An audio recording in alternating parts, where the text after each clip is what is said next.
Please help me.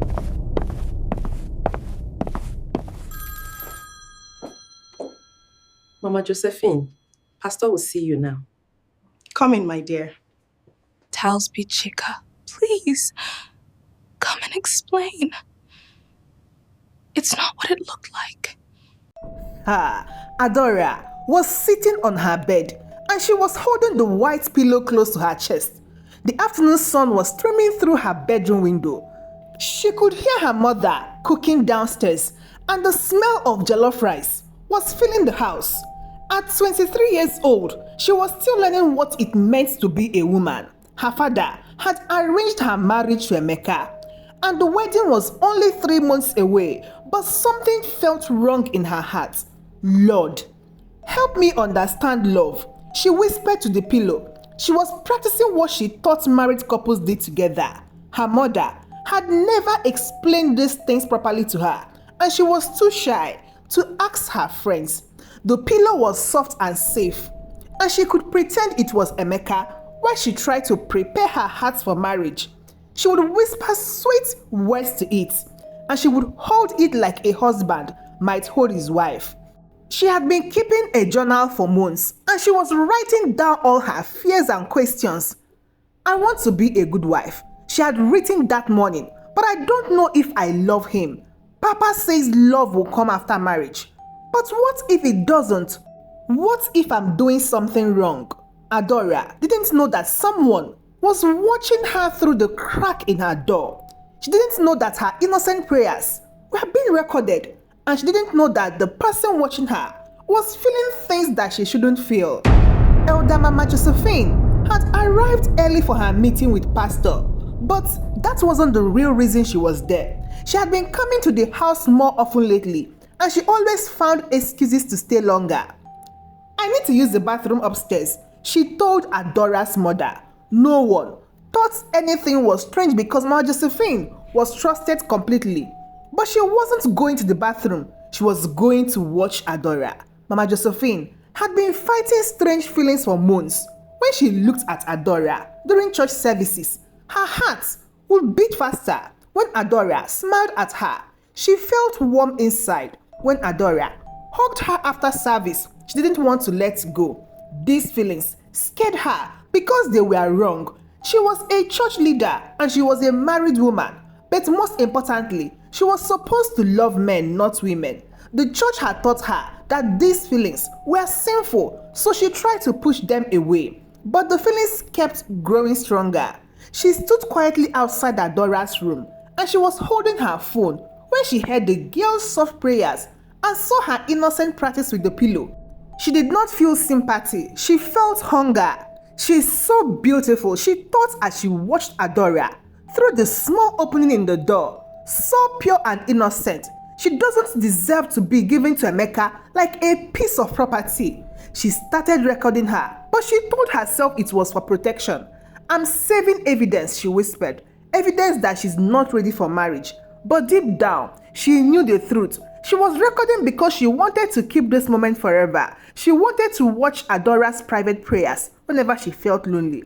After recording for several minutes, she quietly went back downstairs. When Pastor arrived for their meeting, she was sitting calmly in the parlor, drinking tea and acting as if nothing had happened. Pastor Thomas was struggling with his own secret. The church was running out of money and the roof was leaking badly. When Emeka's father offered a large dowry for Adaora, Pastor saw it as God's provision. He had convinced himself that arranged marriages were traditional and good, but deep down, he knew he was selling his daughter's happiness for financial security. How has Adaora been preparing for her marriage? Mama Josephine asked during their meeting that day. Her voice was careful and controlled. Yes, she's a good girl, Pastor replied. She prays every day and helps her mother. I hope she's truly ready, Mama Josephine says slowly. Marriage is sacred, and young girls sometimes struggle with spiritual preparation. Some of them need more time to mature. Pastor looked at her curiously. What do you mean? I just think we should be very careful, Mama Josephine replied. There are faithful young men in our church who have been waiting patiently for years. Men Maybe God is redirecting this match. She didn't mention her son Chike directly, but the hints were clear. Pastor nodded thoughtfully, but he didn't understand what she was really planning. That night, Mama Josephine sat in her own house and she was looking at the video on her phone. She played it again and again, watching Adaora's innocent face as she prayed to the pillow. She's too pure for Emeka, she whispered to herself. She doesn't belong to a man like that. She deserves someone who will understand her gentle heart. But she was really thinking she deserves someone who will love her the way I love her. Mama Josephine didn't show the video to the pastor or the church mothers directly. Instead, she created a fake phone number and sent the video to the youth fellowship group chat. The message was simple. Is this appropriate behavior for a bride to be? Please, pray for guidance. Within hours, the video was spreading through the church community. Everyone was watching it and everyone was talking about it, but no one knew who had sent it. Adaora first noticed the change when she went to youth fellowship. Her friends were looking at her strangely, and some of the boys were whispering and pointing at her. When she walked past a group of girls, they stopped talking and stared at her. What's wrong with everyone? She asked her best friend Sarah. Sarah looked uncomfortable and nervous. Adaora, there is a video going around. Someone recorded you in your room. Adaora felt her heart stop. What kind of video? You were practicing some things with your pillow. Practicing for marriage, I think. But people are saying it looks inappropriate. Adaora wanted to run and hide. She had been practicing innocent prayers and preparation for her marriage, but she knew how it might look to others. Her private moment had been stolen and twisted into something dirty. Chike was angry when he saw the video. Unlike the others, he didn't see anything wrong with what Adaora was doing. He saw a young woman trying to prepare for her marriage and he felt sorry for her, but he was also curious about who had recorded it. The video quality was good and the angle suggested someone was standing outside her door. This wasn't a hidden camera or an accident. Someone had planned this very well. He was thinking about this mystery when something strange happened. He had come home late from work one evening and he was walking past his mother's room. The door was slightly open and he could hear soft sound coming from inside. At first, he thought she was praying or reading her Bible, but then he heard a familiar voice. It was Adaora's voice, whispering prayers to the pillow. Chike stopped and listened more carefully. His mother was playing the video and she was playing it again and again. He could hear the same prayer repeated multiple times. He pushed the door open quietly and looked inside. What he saw made his blood run cold. His mother was sitting on her bed with her phone in her hand. She was watching Adaora's video and she was touching the screen gently with her fingers. Sometimes she would pause on Adaora's face and stare at it for long minutes. This wasn't the behavior of someone who was disgusted by sin.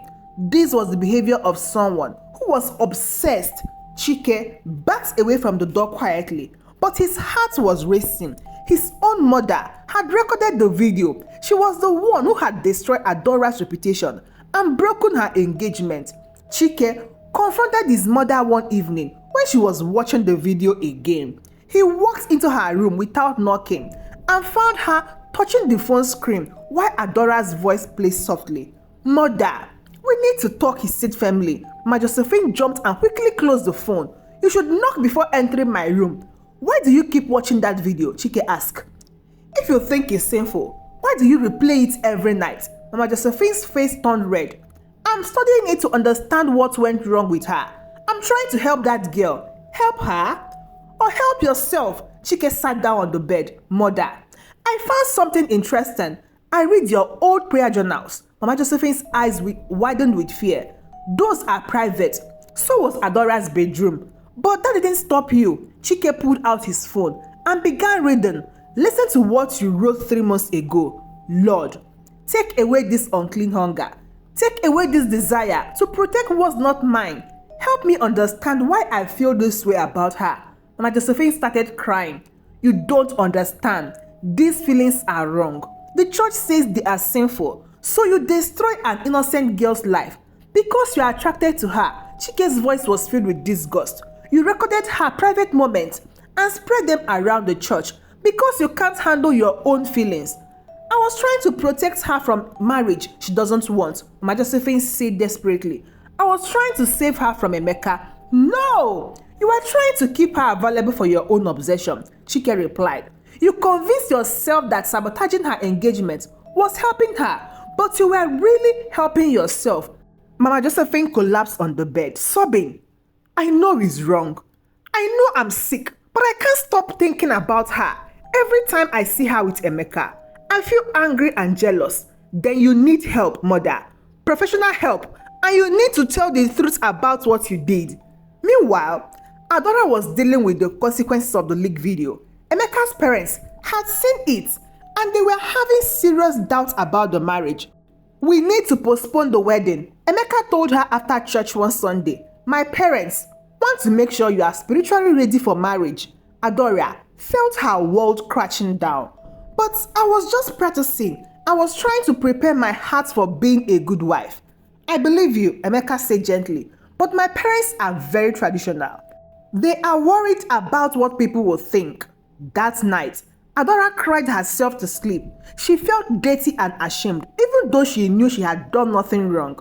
In her journal, she wrote, "Someone has stolen my privacy and turned my innocent heart into something ugly.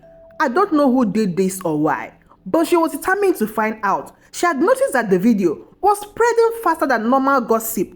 Someone was actively promoting it and she wanted to know who and why." Chike couldn't live with the secret anymore. He loved his mother so much, but he couldn't let Adaora continue to suffer for something she didn't do wrong. He decided to tell Adaora the truth. He found her sitting alone in the church garden, looking broken and defeated. "Adaora," he said gently, "I need to tell you something, very important." She looked up at him with sad eyes. "If you're here to judge me too, please just leave me alone.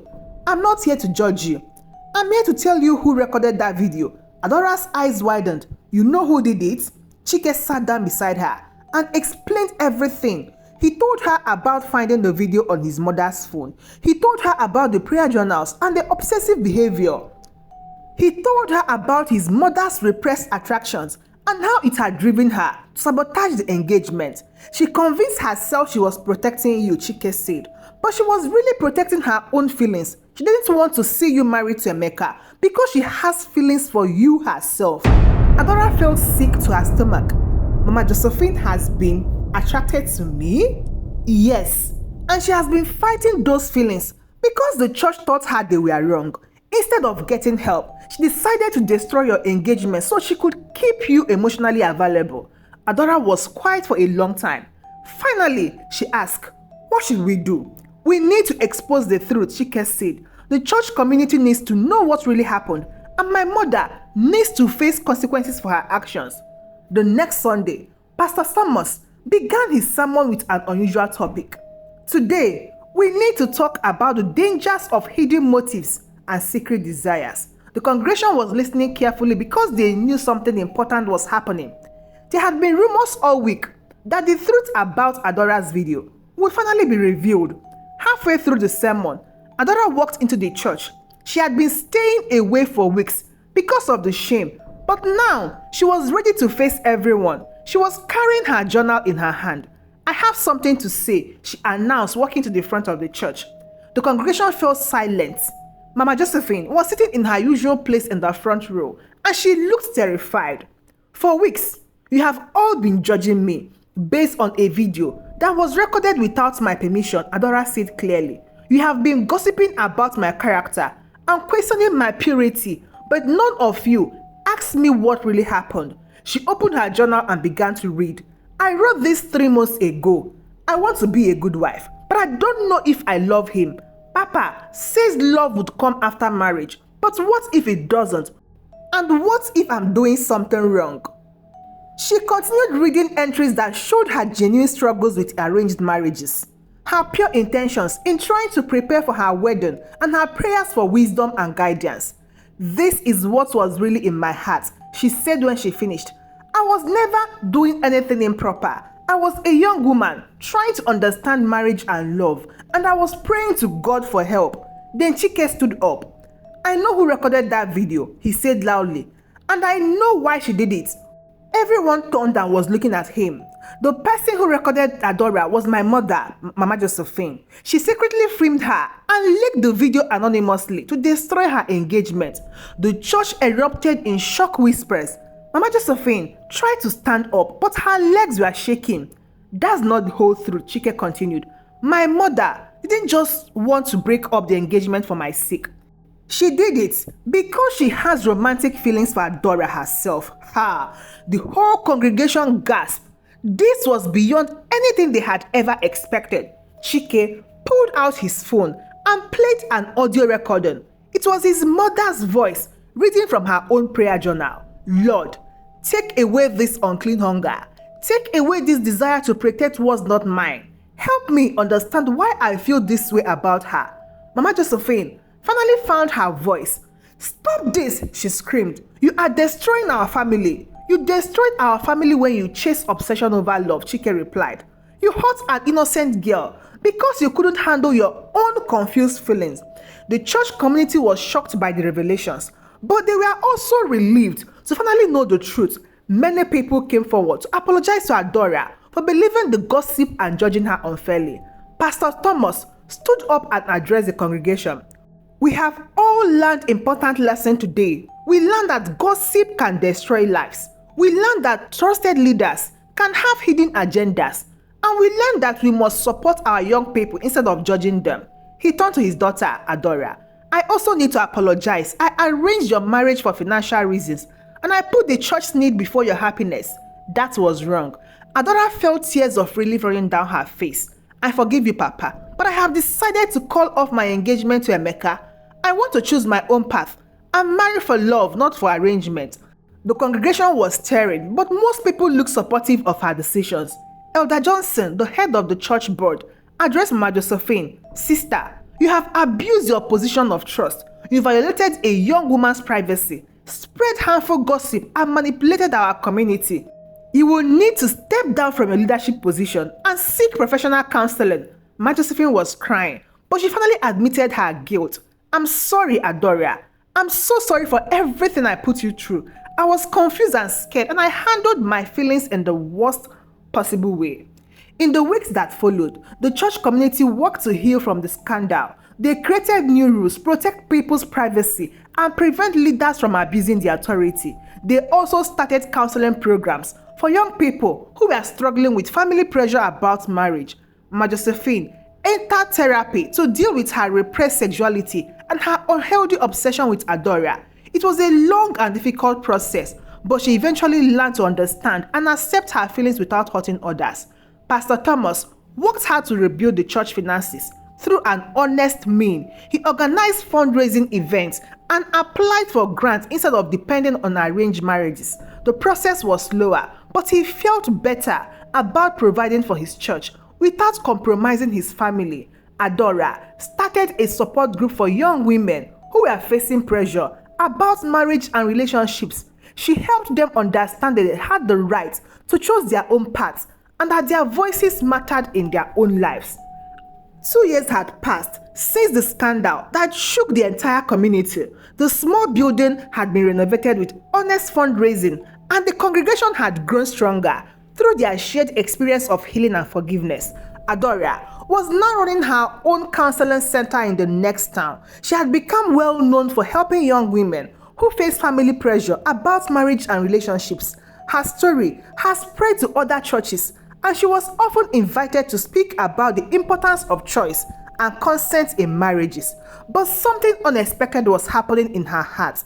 Chike had been visiting her counseling center regularly, not as a client, but as a volunteer. He helped with the paperwork and drove young women to appointments when they needed transportation.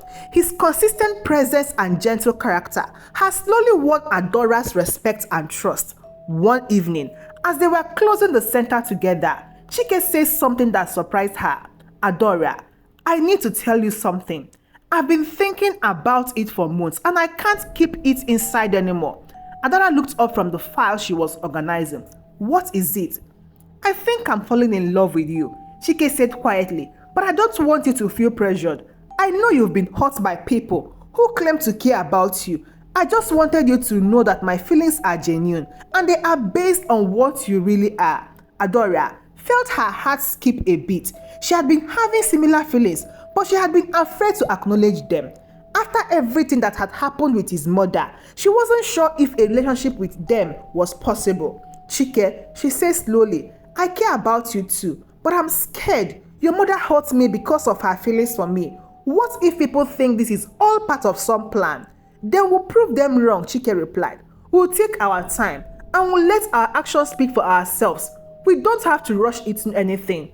We can just see where our friendship leads us to. Adaora smiled for the first time in the conversations.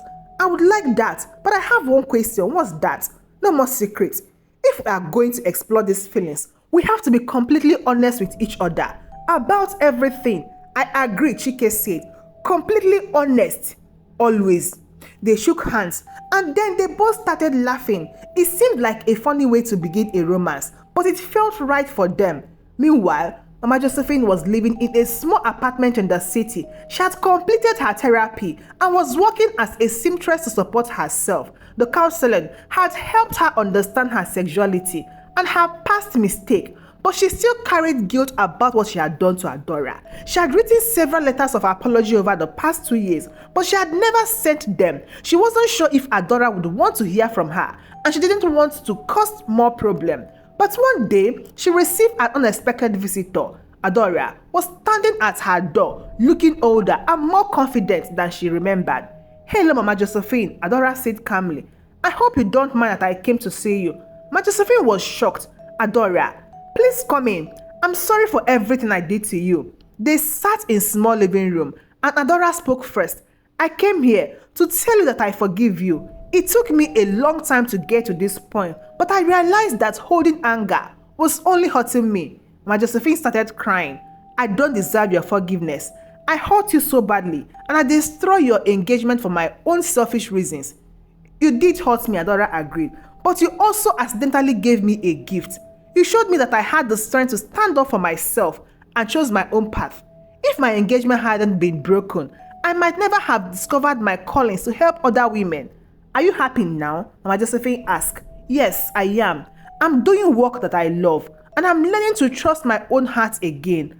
I'm even exploring the possibility of love with someone who respected me and supports me. Mama Josephine looked curious, but didn't understand who it was. Instead, she asked, what can I do to make things right? You're already doing it, Adaora said. You got help, you faced your mistake, and you're building a new life. That's all anyone can do after they've hurt someone.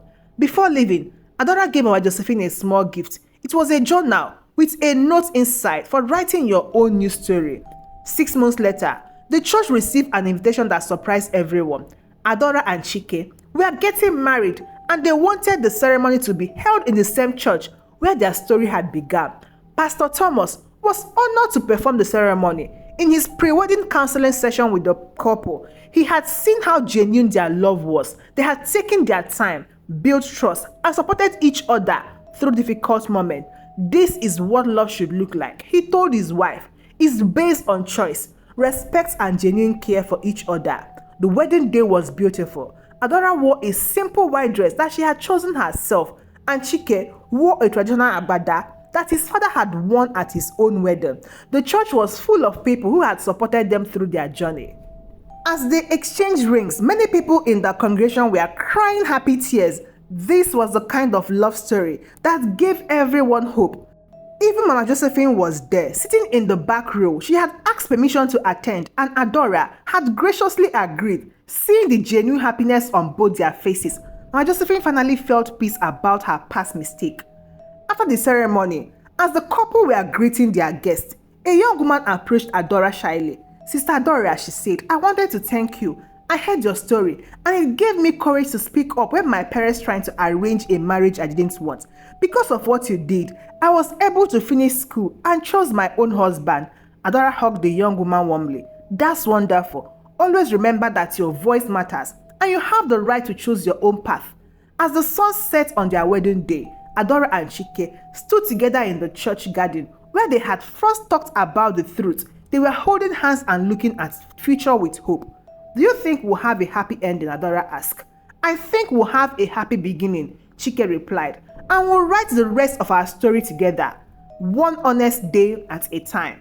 The girl who had once whispered to a pillow about love had become a woman who understood that love was worth waiting for.